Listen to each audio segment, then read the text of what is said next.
Hi all, EyePlus training സൊല്യൂഷൻസിൻ്റെ പുതിയൊരു ക്ലാസ്സിലേക്ക് സ്വാഗതം. അപ്പോൾ ഇന്ന് നമ്മൾ ഡിസ്കസ് ചെയ്യാനായിട്ട് പോകുന്നത് നമുക്ക് മിക്ക കോമ്പറ്റേറ്റീവ് എക്സാംസിനും ചോദിക്കാറുള്ള ഒരു പാറ്റേൺ ഓഫ് ചോദ്യമാണ്. നമുക്ക് ചിലപ്പോൾ 4 മോളിക്യൂൾസ് തന്നിട്ട് നമുക്ക് ചിലപ്പോൾ ചോദിക്കാറുണ്ട് ഇവരുടെ ബോണ്ട് ആംഗിൾ കൂടുന്ന ക്രമത്തിൽ അല്ലെങ്കിൽ ബോണ്ട് ആംഗിൾ കുറയുന്ന ക്രമത്തിൽ ഇവരെ ഒന്ന് അറേഞ്ച് ചെയ്യുക എന്ന് പറഞ്ഞിട്ട് ഒരു ആ രീതിയിലുള്ള ക്വസ്റ്റ്യൻസ് നമുക്ക് ചോദിക്കാറുണ്ട്. ഓക്കെ, അപ്പം അങ്ങനെയുള്ള ക്വസ്റ്റ്യൻസ് വരികയാണെന്നുണ്ടെങ്കിൽ നമുക്ക് ആൻസർ ചെയ്യാൻ പറ്റുന്ന രീതിയിൽ ഫാക്ടേഴ്സ് അഫക്റ്റിംഗ് ബോണ്ട് ആംഗിൾ അതാണ് നമ്മൾ ഇന്ന് ഡിസ്കസ് ചെയ്യാനായിട്ട് പോകുന്നത് കേട്ടോ. അപ്പോൾ പല ഫാക്ടേഴ്സ് ബോണ്ട് ആംഗിളിനെ ഡിപ്പെൻഡ് ചെയ്യുന്നുണ്ട്. ചില ഫാക്ടേഴ്സ് ബോണ്ട് ആംഗിൾ കൂട്ടുന്നു, ചില ഫാക്ടേഴ്സ് ബോണ്ട് ആംഗിൾ കുറയ്ക്കുന്നു. ഓക്കെ, അപ്പോൾ പല ഫാക്ടേഴ്സ് ആണ് ബോണ്ട് ആംഗിളിനെ ഡിപ്പെൻഡ് ചെയ്യുന്നത്. ഓക്കെ, അപ്പോൾ അത് ഏതൊക്കെ ഫാക്ടേഴ്സ് ആണ്, എങ്ങനെയൊക്കെയാണ് അവർ ബോണ്ട് ആംഗിളിനെ ഇൻഫ്ലുവൻസ് ചെയ്യുന്നത്, അങ്ങനെ കുറച്ച് കാര്യങ്ങളാണ് ഇന്നത്തെ ഈ ഒരു ക്ലാസ്സിൽ നമ്മൾ ഡിസ്കസ് ചെയ്യാനായിട്ട് പോകുന്നത് കേട്ടോ. എന്നിട്ട് ലാസ്റ്റിൽ ഞാൻ ഒരു ക്വസ്റ്റ്യൻ കൂടെ പറയാം, ഏത് രീതിയിലാണ് ഇവിടുന്ന് ക്വസ്റ്റ്യൻസ് വരുന്നത് എന്ന് മനസ്സിലാക്കാൻ വേണ്ടിയിട്ട് ഒരു ചോദ്യം കൂടി പറയാം. ഓക്കെ, അപ്പം ഫാക്ടേഴ്സ് അഫക്റ്റിംഗ് ബോണ്ട് ആംഗിൾ അതാണ് നമ്മൾ ഡിസ്കസ് ചെയ്യുന്നത്. അപ്പം ബോണ്ട് ആംഗിളിനെ പ്രധാനമായിട്ടും ഇൻഫ്ലുവൻസ് ചെയ്യുന്ന 4 ഫാക്ടേഴ്സ് ആണ് നമ്മൾ ഈ ഒരു സെക്ഷനിൽ ഡിസ്കസ് ചെയ്യാനായിട്ട് പോകുന്നത്. അതിൽ ഒന്നാമത്തെ ഫാക്ടറാണ് ഹൈബ്രിഡൈസേഷൻ, രണ്ടാമത്തെ ഫാക്ടറാണ് ലോൺ പെയർ റിപ്പൾഷൻ, മൂന്നാമത്തെ ഫാക്ടറാണ് electro negativity of the central atom and നാലാമത്തെ ഫാക്ടറാണ് size of the surrounding atoms. ഈ 4 ഫാക്ടേഴ്സ് ആണ് പ്രധാനമായിട്ടും നമ്മുടെ ഇലക്ട്രോ നെഗറ്റിവിറ്റിയെ ബോണ്ട് ആംഗിളിനെ അഫക്റ്റ് ചെയ്യുന്ന 4 പ്രധാനപ്പെട്ട ഫാക്ടറുകൾ. ഇനി ഈ ഓരോ ഫാക്ടേഴ്സും എങ്ങനെയാണ് ബോണ്ട് ആംഗിളിനെ ഇൻഫ്ലുവൻസ് ചെയ്യുന്നതെന്ന് നോക്കാം. ആദ്യമായിട്ട് ഹൈബ്രിഡൈസേഷൻ. എങ്ങനെയാണ് ഹൈബ്രിഡൈസേഷനും ബോണ്ട് ആംഗിളും തമ്മിൽ പരസ്പരം റിലേറ്റഡ് ആയിട്ടുള്ളത് നോക്കിക്കേ. Hybridization or percentage S character in the hybrid orbital affect the bond angle. More the S character, more will be the bond angle. That is, the bond angle is proportional to the percentage of S character. അപ്പോൾ എന്താ പറഞ്ഞിട്ടുള്ളത്? Bond angle എന്ന് പറയുന്നത് S character, percentage S ക്യാരക്ടറിന് directly പ്രൊപ്പോർഷനിലാണ് എന്ന് നമുക്ക് പറയാം. ഓക്കെ, അപ്പോൾ ഒന്നുകിൽ പറയാം ഹൈബ്രിഡൈസേഷനിൽ റിലേറ്റഡ് ആണ്, അല്ലെങ്കിൽ പറയാം പെർസെൻറ്റേജ് എസ് ക്യാരക്ടറിന് പ്രൊപ്പോർഷനാണ്. ഇപ്പം തന്നെ നിങ്ങൾ നോക്കിക്കേ, നിങ്ങൾക്കറിയാം SP ഹൈബ്രിഡൈസേഷൻ്റെ കേസിൽ ബോണ്ട് ആംഗിൾ എന്ന് പറയുന്നത് 180 ഡിഗ്രിയാണ്. ഓക്കെ, അതേസമയം SP2 ഹൈബ്രിഡൈസേഷനിലോട്ട് പോകുമ്പോഴത്തേന് അത് 120 ഡിഗ്രി ആവും അല്ലെ. SP3 പോകുമ്പോൾ അതൊരു ഏകദേശം ഒരു 109 പോയിന്റ് സംതിങ്ങിലോട്ട് മാറുന്നു. ഓക്കെ, അപ്പോൾ നോക്കിക്കേ, SP ഹൈബ്രിഡൈസേഷനകത്ത് എസ് ക്യാരക്ടർ എന്ന് പറയുന്നത് 50% ആയിരുന്നു. SP2 ഹൈബ്രിഡൈസേഷനിലോട്ട് വന്നപ്പോഴത്തേന് 1/3 ആയി. SP3 ഹൈബ്രിഡൈസേഷനിലോട്ട് വന്നപ്പോഴത്തേന് 1/4, 25% ആയി അല്ലെ. അപ്പോൾ എസ് ക്യാരക്ടർ കുറഞ്ഞു വരുന്നതിനനുസരിച്ചിട്ട് ബോണ്ട് ആംഗിളും കുറഞ്ഞു വരികയാണ് അല്ലേ. അതേസമയം എസ് ക്യാരക്ടർ കൂടി വരികയാണെന്നുണ്ടെങ്കിൽ ബോണ്ട് ആംഗിളും കൂടി വരികയാണെന്ന് പറയാം. ദാറ്റ് മീൻസ് ഹൈബ്രിഡൈസേഷനുമായിട്ടൊരു ഡയറക്റ്റ് റിലേഷൻഷിപ്പ് ഉണ്ടെന്ന് പറയാം, അല്ലെങ്കിൽ നമുക്ക് പറയാം പെർസെൻറ്റേജ് എസ് ക്യാരക്ടറുമായിട്ട് ബോണ്ട് ആംഗിളിന് ഒരു ഡയറക്റ്റ് റിലേഷൻഷിപ്പ് ഉണ്ട്. അപ്പോൾ ഇൻ കേസ് നിങ്ങൾക്ക് 4 സ്പീഷീസ് തരുവാണ്, എന്നിട്ട് ചോദിക്കുകയാണ് ആരുടെ കേസിലാണ് ബോണ്ട് ആംഗിൾ ഏറ്റവും കൂടുതലുള്ളത്, നിങ്ങൾ എന്ത് ചെയ്താൽ മതി? 4 പേരുടെ ഹൈബ്രിഡൈസേഷൻ കണ്ടുപിടിക്കുക. ആർക്കാണോ SP ഹൈബ്രിഡൈസേഷൻ കിട്ടിയത് അവർക്ക് ബോണ്ട് ആംഗിൾ ഏറ്റവും കൂടുതൽ. അടുത്തത് SP2 കിട്ടിയവർക്ക് അതിനെക്കാട്ടി കുറച്ചുകൂടെ കുറവ്, SP3 കിട്ടിയവർക്ക് അതിനെക്കാട്ടി കുറച്ചും കൂടെ കുറവ്. ഓക്കെ, SP3D കിട്ടിയവർക്ക് വീണ്ടും കുറവ്, ആ രീതിയിൽ പോകും. ഓക്കെ, അപ്പോൾ പെർസെൻറ്റേജ് എസ് ക്യാരക്ടർ കൂടുന്നതിനനുസരിച്ചിട്ട് ബോണ്ട് ആംഗിളും കൂടും, പെർസെൻറ്റേജ് എസ് ക്യാരക്ടർ കുറയുന്നതിനനുസരിച്ചിട്ട് ബോണ്ട് ആംഗിളും കുറയും. ഓക്കെ, സോ ബോണ്ട് ആംഗിളിനെ ഇൻഫ്ലുവൻസ് ചെയ്യുന്ന ഒന്നാമത്തെ ഫാക്ടർ അതാണ്. എന്താണ്? പെർസെൻറ്റേജ് എസ് ക്യാരക്ടർ, അല്ലാന്നുണ്ടെങ്കിൽ ഹൈബ്രിഡൈസേഷൻ. ഓക്കെ, രണ്ടാമത്തെ ഫാക്ടർ നോക്കാം, lone pair repulsion. Lone pair repulsion എങ്ങനെയാണെന്ന് നോക്കാം ഇൻഫ്ലുവൻസ് ചെയ്യുന്നത്. The presence of lone pairs on the central atom affect the bond angle. Lone pairs on the central atom tend to repel the bonded pair of electrons, thus decreasing the bond angle.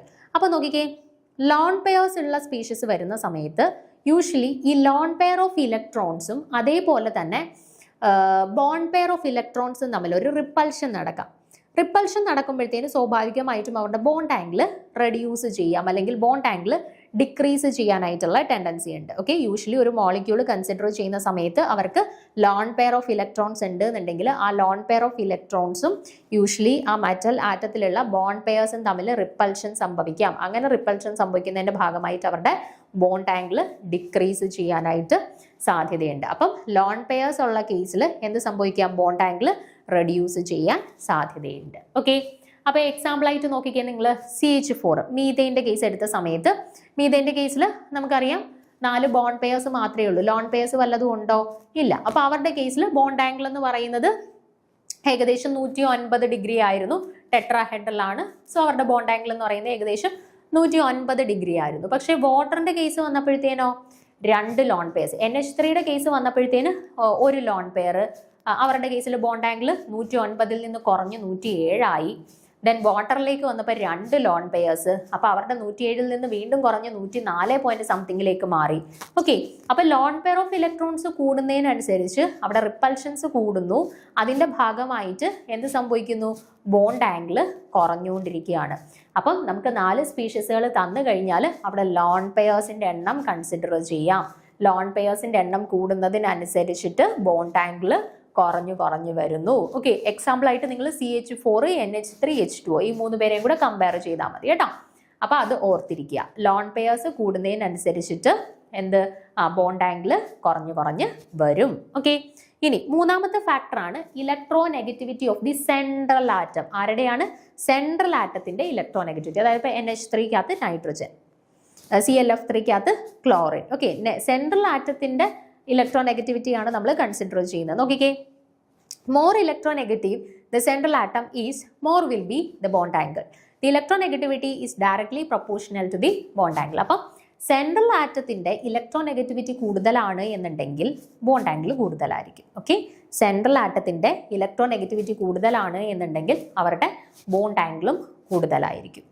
Okay, that means നമുക്ക് പറയാം electro negativity of the central ആറ്റവും bond ആംഗിളും തമ്മിലൊരു direct relationship ആണെന്ന് പറയാം. Okay, central ആറ്റത്തിന്റെ electro negativity അവരുടെ bond ആംഗിളും തമ്മിൽ ഡയറക്റ്റ് റിലേഷൻഷിപ്പ് ആണ്. ഇലക്ട്രോ നെഗറ്റിവിറ്റി കൂടുന്നു, ബോണ്ട് ആംഗിൾ കൂടുന്നു. ഓക്കെ, അപ്പോൾ എക്സാമ്പിൾ ആയിട്ട് ഇവിടെ എടുത്തിട്ടുണ്ട്.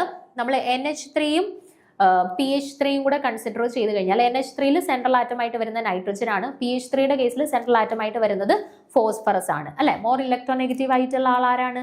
NH3 ആണ്. സോ NH3യും PH3യുടെ കമ്പയർ ചെയ്ത് കഴിഞ്ഞാൽ ആർക്കായിരിക്കും electro negativity means bond angle കൂടുതൽ? നമുക്കറിയാം bond angle is directly proportional to electro negativity of central atom. നൈട്രജനും ഫോസ്ഫറസും കമ്പയർ ചെയ്യുമ്പോൾ നൈട്രജൻ ആണ് മോർ ഇലക്ട്രോ നെഗറ്റീവ് ആയിട്ടുള്ളത്. സോ തീർച്ചയായിട്ടും അവരുടെ കേസിലായിരിക്കും ബോണ്ട് ആംഗിൾ കൂടുതലായിട്ട് വരുന്നത്. ഓക്കെ, സോ അതാണ് പറഞ്ഞേക്കുന്നത്. The bond angle of NH3 is greater than that of PH3. This is because nitrogen is more electronegative than phosphorus. Okay. The electronegativity of the substituent attached to the central atom also affect the bond angle. More electronegative substituent decreases the electron density, thus decreasing the bond angle. ഇനി അപ്പോൾ ഇവിടുത്തെ കേസിൽ നമ്മൾ പറഞ്ഞു electronegativity of the central atom ആണ്. അതായത് NH3, PH3, ASH3, അങ്ങനെ SbH3 അങ്ങനെയുള്ള ആളുകളെയാണ് നമ്മൾ കൺസിഡർ ചെയ്തിട്ടുള്ളത്. അതായത് സറൗണ്ടിങ് ആള് H3 ആണ്, എല്ലായിടത്തും സെയിം ആണ്. സെൻട്രൽ ആറ്റം ആണ് മാറി വരുന്നത്. അവരുടെ ഇലക്ട്രോ നെഗറ്റിവിറ്റി കൂടുന്നതിനനുസരിച്ചിട്ട് ബോണ്ട് ആംഗിൾ കൂടും എന്ന് പറഞ്ഞു. ഇനി അടുത്ത കേസിൽ നമ്മൾ കൺസിഡർ ചെയ്യാനായിട്ട് പോകുന്നത് നമ്മൾ സറൗണ്ടിങ് ആറ്റത്തിന്റെ ഇലക്ട്രോ നെഗറ്റിവിറ്റി വേരി ചെയ്ത് വരികയാണ് എന്ന് കൺസിഡർ ചെയ്യുക. അതായത് NF3, NCl3, NBr3, Ni3 ആ രീതിയിൽ കൺസിഡർ ചെയ്യുകയാണെന്ന് വെച്ചോ. അപ്പൊ സറൗണ്ടിങ് ആറ്റത്തിന്റെ ഇലക്ട്രോ നെഗറ്റിവിറ്റി കൂടുതലാണ് എന്നുണ്ടെങ്കിൽ നേരെ തിരിയും, ബോണ്ട് ആംഗിൾ കുറയും. സെൻട്രൽ ആറ്റത്തിന്റെ ഇലക്ട്രോ നെഗറ്റിവിറ്റി കൂടുതലാണെന്നുണ്ടെങ്കിൽ ബോണ്ട് ആംഗിൾ കൂടും. സറൗണ്ടിങ് ആറ്റത്തിന്റെ ഇലക്ട്രോ നെഗറ്റിവിറ്റി കൂടുതലാണെന്നുണ്ടെങ്കിൽ ബോണ്ട് ആംഗിൾ കുറയും. ഓക്കെ, അത് തിരിഞ്ഞു പോരുത്, ഓർത്ത് വെച്ചേക്കുക. സെൻട്രൽ ആറ്റത്തിന്റെ ഇലക്ട്രോ നെഗറ്റിവിറ്റി കൂടുകയാണെന്നുണ്ടെങ്കിൽ ബോണ്ട് ആംഗിൾ കൂടും. സറൗണ്ടിങ് ആറ്റത്തിന്റെ ഇലക്ട്രോ നെഗറ്റിവിറ്റി ആണ് കൂടുതലെങ്കിൽ ബോണ്ട് ആംഗിൾ കുറയുകയാണ് ചെയ്യുന്നത്. ഓക്കെ, അതാണ് പറഞ്ഞേക്കുന്നത്. The electro negativity of the substituent attached to the central atom also affect the bond angle. More electronegative substituent decreases electron density, thus decreasing the bond angle. Surrounding atoms in electronegativity കൂടി കഴിഞ്ഞാൽ അവർ എന്ത് ചെയ്യുന്നു? Bond angle reduce ചെയ്യാൻ കാരണമാവുന്നു. Okay, ഇനി നാലാമത്തെ factor ആണ് size of the surrounding atom. Surrounding ആറ്റംസിന്റെ സൈസും ബോണ്ട് ആംഗിളിനെ ഡിപ്പെൻഡ് ചെയ്യുന്നുണ്ട്. എങ്ങനെയാണ്? As the size of the surrounding atom increases, repulsion increases, hence bond angle increases. അല്ലെ, തീർച്ചയായിട്ടും സെൻട്രൽ ആറ്റത്തിനെ സറൗണ്ട് ചെയ്യുന്ന ആറ്റംസിന്റെ സറൗണ്ടിങ് ആറ്റംസിന്റെ സൈസ് കൂടുകയാണ്. ഇപ്പം NF3, NCl3, NBr3, Ni3 ഇങ്ങനെ വരികയാണ്. അപ്പൊ സൈസ് കൂടി വരുമ്പോഴത്തേനും അവർക്ക് പരസ്പരം കൂട്ടിയിടിക്കാനായിട്ടുള്ള സാധ്യതകൾ കൂടുന്നു, അതായത് റിപ്പൾഷനുള്ള സാധ്യത കൂടുന്നു. ഓക്കെ, അപ്പം ബോണ്ട് ആംഗിൾ റിപ്പൾഷന്റെ സാധ്യത കൂടുന്നു. ദാറ്റ് മീൻസ് ബോണ്ട് ആംഗിൾ കൂടി വരുന്നു. ഓക്കെ, സോ ഓർത്തിരിക്കേണ്ട നാലാമത്തെ പോയിന്റ് ഇതാണ്. സറൗണ്ടിങ് ആറ്റംസിന്റെ സൈസ് കൂടിക്കഴിഞ്ഞാൽ എന്ത് സംഭവിക്കും? ബോണ്ട് ആംഗിൾ കൂടും കേട്ടോ. ആ size of the surrounding atom increases, repulsion increases and bond angle increases. അപ്പോൾ ഏതൊക്കെയാണ് 4 ഫാക്ടേഴ്സ്? ഒന്നാമത്തെ ഹൈബ്രിഡൈസേഷൻ അല്ലെങ്കിൽ പെർസെൻറ്റേജ് എസ് ക്യാരക്ടർ കൂടുന്നതിനനുസരിച്ചിട്ട് ബോണ്ട് ആംഗിൾ കൂടുന്നു. Okay. 2 lone pair repulsion. Lone pairs ഉള്ള സ്പീഷീസിനെ സംബന്ധിച്ചിടത്തോളം അവിടെ എന്ത് ചെയ്യുന്നു? അവരുടെ ബോണ്ട് ആംഗിൾ കുറയുന്നു. നമ്മൾ എക്സാമ്പിൾ ആയിട്ട് എടുത്തത് CH4 H2O NH3 എടുത്തിട്ടാണ് നമ്മൾ എക്സ്പ്ലെയിൻ ചെയ്തത്. Okay.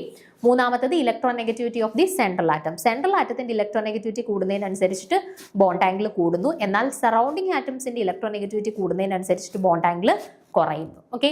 Then size of the surrounding atoms increase ചെയ്യുന്നതിനനുസരിച്ചിട്ട് റിപ്പൾഷൻ കൂടുന്നു, ബോണ്ട് ആംഗിൾ കൂടുന്നു. ഓക്കെ. ഇത്രയും ഫാക്ടേഴ്സ് ആണ് ബേസിക് ആയിട്ട് നിങ്ങൾ ബോണ്ട് ആംഗിളിനെ അഫക്ട് ചെയ്യുന്ന ഫാക്ടേഴ്സ് ആയിട്ട് ഓർത്തിരിക്കേണ്ടത്. ഇനി ഒരു ചോദ്യം നോക്കാം നമുക്ക്. Which of the following molecule has the larger bond angle? അപ്പൊ ഇവിടെ ബോണ്ട് ആംഗിൾ ഏറ്റവും കൂടുതലുള്ളത് ആർക്കാണ് എന്നാണ് ചോദ്യം. അപ്പൊ ഇവിടെ നോക്കിക്കഴിഞ്ഞാൽ നിങ്ങൾക്ക് മനസ്സിലാക്കാം ഈ 4 സ്പീഷീസിലും സറൗണ്ടിങ് ആറ്റംസ് സെയിം ആണ്, എല്ലായിടത്തും ഫ്ലൂറിൻ ആണ്. ഓക്കെ. സെൻട്രൽ ആറ്റം ആണ് ചേഞ്ച് ചെയ്ത് വന്നിട്ടുള്ളത്. അപ്പൊ സെൻട്രൽ ആറ്റത്തിനെ എല്ലാം കൂടെ ഞാനൊന്ന് എടുത്ത് എഴുതി. Nitrogen, phosphorus, arsenic, antimony. Okay. 4 പേരെയും ഞാൻ എടുത്ത് എഴുതിയിട്ടുണ്ട്. ഇനി നമ്മൾ സെൻട്രൽ ആറ്റം എങ്ങനെയാണ് ബോണ്ട് ആംഗിളിനെ ഇൻഫ്ലുവൻസ് ചെയ്യുന്നതെന്ന് പറഞ്ഞു. സെൻട്രൽ ആറ്റത്തിന്റെ ഇലക്ട്രോനെഗറ്റിവിറ്റി കൂടിക്കഴിഞ്ഞാൽ എന്ത് സംഭവിക്കും? ബോണ്ട് ആംഗിളും കൂടും എന്ന് പറഞ്ഞു. ഓക്കെ. അപ്പൊ നൈട്രജൻ, ഫോസ്ഫറസ്, ആഴ്സനിക്, ആന്റിമണി ആർക്കാണ് ഇലക്ട്രോനെഗറ്റിവിറ്റി ഏറ്റവും കൂടുതലുള്ളത്? നൈട്രജന്. അപ്പം നൈട്രജൻ വരുന്ന സ്പീഷീസിലായിരിക്കും ബോണ്ട് ആംഗിൾ ഏറ്റവും കൂടുതലായിട്ടുള്ളത്. ദാറ്റ് മീൻസ് കറക്റ്റ് ആൻസർ ആയിട്ട് വരുന്നത് ആരാണ്? ഓപ്ഷൻ എ NF3 ആയിരിക്കും ഇവിടെ കറക്റ്റ് ആയിട്ടുള്ള ആൻസർ ആയിട്ട് വരുന്നത്. ഓക്കെ. സോ ഈ രീതിയിൽ നിങ്ങൾ ഈ പറയുന്ന ബോണ്ട് ആംഗിളിനെ അഫക്റ്റ് ചെയ്യുന്ന ഫാക്ടേഴ്സ് ഇത്രയും കൃത്യമായിട്ട് പഠിച്ചു വെച്ച് കഴിഞ്ഞാൽ ഇതേപോലെ ഓർഡർ പ്രെഡിക്റ്റ് ചെയ്യാനായിട്ട്, അല്ലെങ്കിൽ ഏറ്റവും കൂടുതൽ ബോണ്ട് ആംഗിൾ ആർക്ക്, അല്ലെങ്കിൽ ഏറ്റവും കുറവ് ബോണ്ട് ആംഗിൾ ആർക്ക്, ആ രീതിയിലൊക്കെയുള്ള ക്വസ്റ്റ്യൻസ് വന്നു കഴിഞ്ഞാൽ നിങ്ങൾക്ക് സിമ്പിളായിട്ട് ആൻസർ കണ്ടുപിടിക്കാൻ പറ്റും. ഓക്കെ. സോ വളരെ സിമ്പിൾ ആയിട്ടുള്ള ബേസിക് ആയിട്ടുള്ള ഒരു കൺസെപ്റ്റാണ് നമ്മൾ ഇന്ന് പഠിച്ചത്. അപ്പം ജസ്റ്റ് ആ പോയിന്റുകൾ മാത്രം ഒന്ന് ഓർത്ത് വെക്കുക. നിങ്ങൾക്ക് ഷുവർ ആയിട്ടും മാർക്ക് സ്കോർ ചെയ്യാനായിട്ട് പറ്റും. ഓക്കെ. അപ്പോൾ അടുത്ത ക്ലാസ്സിൽ നമുക്ക് അടുത്തൊരു ഈസി ട്രിക്കുമായിട്ട് കാണാം. ഓക്കെ. Thank you.